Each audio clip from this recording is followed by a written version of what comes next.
ॐ गजाननं भूतगणाधिसेवितं कपितजम्बूफलचारुभक्षणम् उमासुतं शोकविनाशकारकं नमामि विघ्नेश्वरपादपङ्कजम्। नमस्कार दोस्तों, आपका हमारे चैनल टॉप ज्ञान में स्वागत है। परम पूज्य श्री गणेश को भगवान शिव के गणों का देवता माना जाता है। वो गणपति है, इसका मतलब वो शिव गणों के लीडर हैं। हम सब ने श्री गणेश की प्रतिमा देखी ही है, हाथी के सर वाली।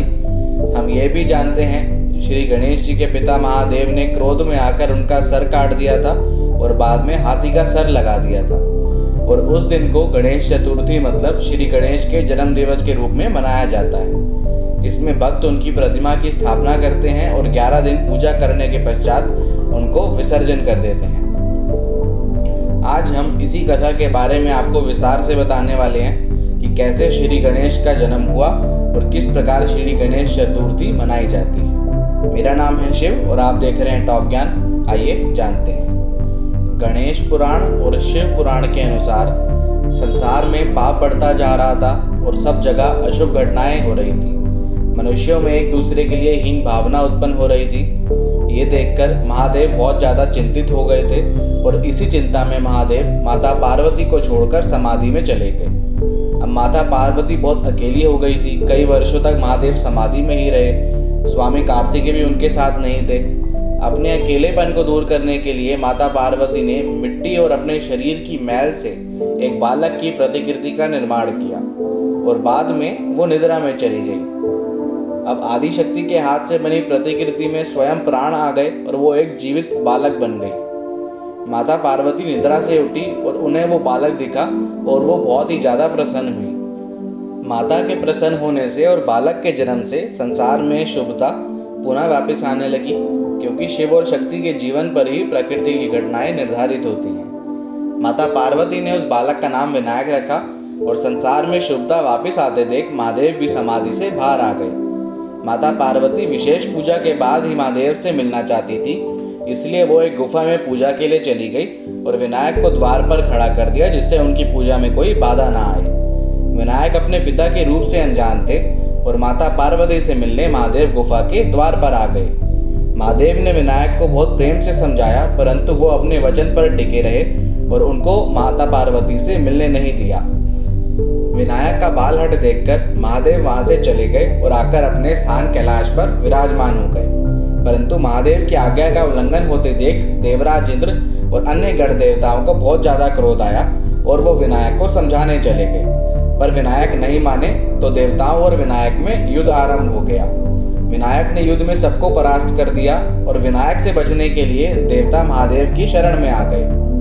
विनायक का देवताओं पर शस्त्र उठाने के कारण महादेव को बहुत ज्यादा क्रोध आ गया और वो विनायक को समझाने आ गए, परंतु अपने वचन और अहंकार में विनायक ने महादेव का अपमान कर दिया और क्रोध में आकर महादेव ने त्रिशूल से विनायक का सर काट दिया।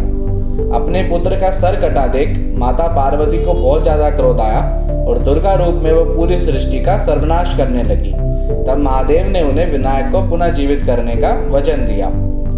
नंदी और देवताओं को एक ऐसा सर खोजने के लिए भेजा जिसमें वो प्राणी खुद आके बोले अपने सर को विनायक के लिए देने का।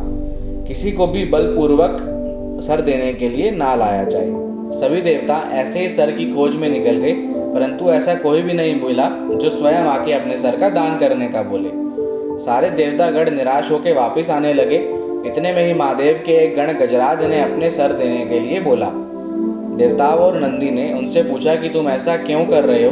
तो वो गजराज बोले, मैंने महादेव की तपस्या करी थी और मैंने उनसे सबसे ज्यादा बुद्धिमान होने का वरदान मांगा था।